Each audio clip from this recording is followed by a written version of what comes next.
Hey guys, EDDBUD here, and today it's running shoe yay or nay time.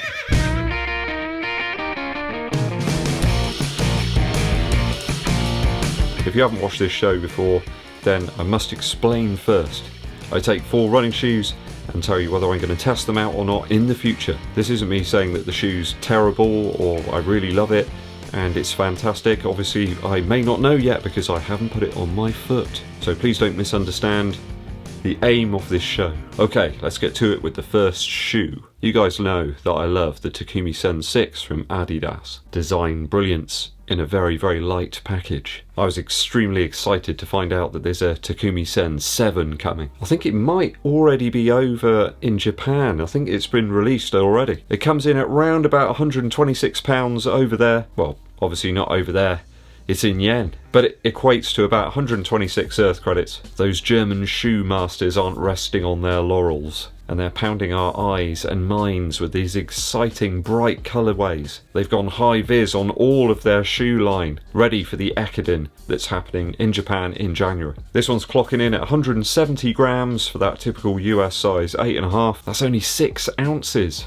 It's barely there. We got a 9mm drop, it says on this one. Now the Takumi Sen 6 was a little bit lower than that, so not sure whether to believe that or not, but that's what it says. It appears that this new version of the shoe in that sunrise colourway does have the same midsole and outsole setup from the Sen 6, but we're blessed with a new upper here, a single mesh layer. It does look almost transparent in some areas, doesn't it? Clearly Adidas are trying to compete with Nike in some of their weight-relieved uppers. I mean, Vaporweave's exceptionally light, and the stuff that's on the Alphafly too, just really, really light uppers. I mean, the Sen 6 was already a featherweight of a shoe, so this version could be even lighter. Put all that together, and it's a yay from me.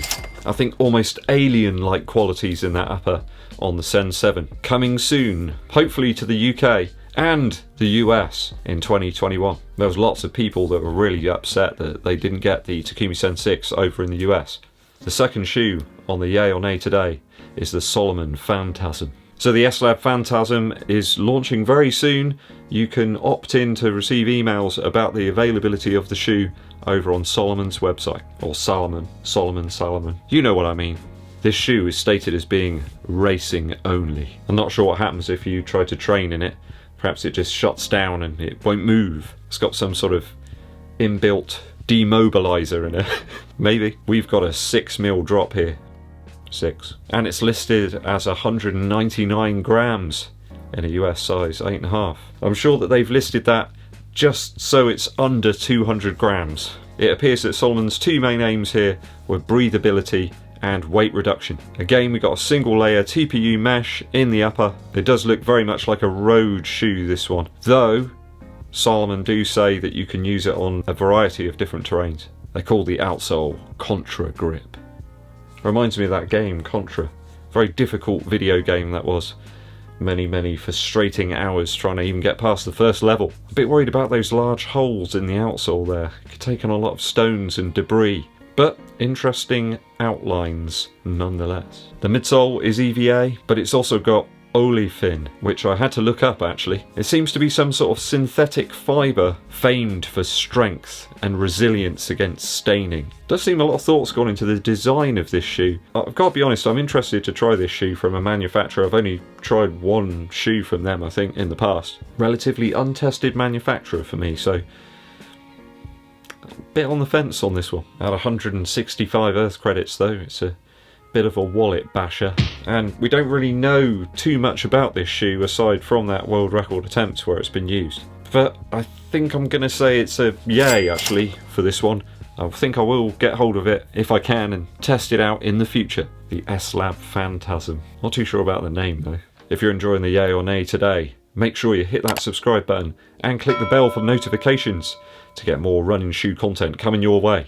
Oh, Nike keep on smashing out the colourways of the Alphafly Next Percent, don't they? I mean, we had the white, laser crimson and jade. We had those mango coloured ones. And there's another one coming your way. They're building up, getting ready for the Ekiden races over in Japan. And it looks like they're knocking out a special Ekiden version of the Alphafly. It's like a yellow electric upper. You can almost feel the power coming from it. There's some black hits there on the rest of the shoe. The Nike swoosh, the rear triangle, and the eyelet overlays. It will bewitch some, but kind of put a few other people off, I think. I've got to be honest, I don't need another pair of Alphafly Next Percents. It's not something that I need right now. But some people will spring into action as soon as these become available.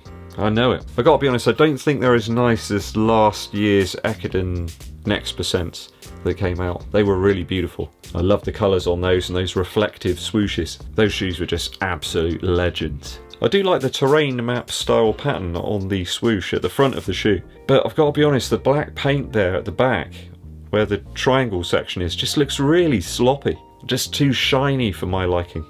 Just says school shoes to me, and that's not a good thing. Just a bit of a turn off for me, that shiny black section at the back. So I've got to be honest, it's a nay from me on this Ekiden colourway of the Alphafly, but I can understand that other people will think it's fire. You just know some people will grab it on site, so I get it. I get it, guys. Shoe 4, the Nike React Infinity Run 2.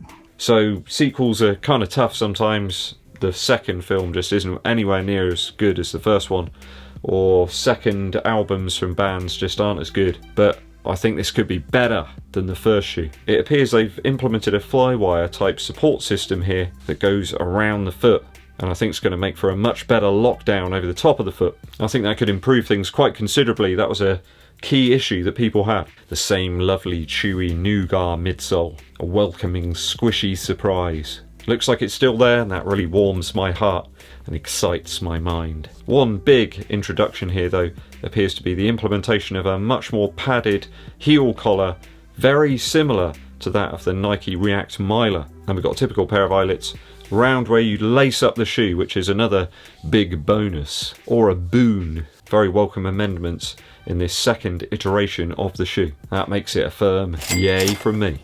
I think pretty much every single request that viewers have sent in about this shoe has been implemented in this new version. Absolute fan service from Nike here. Good job, guys.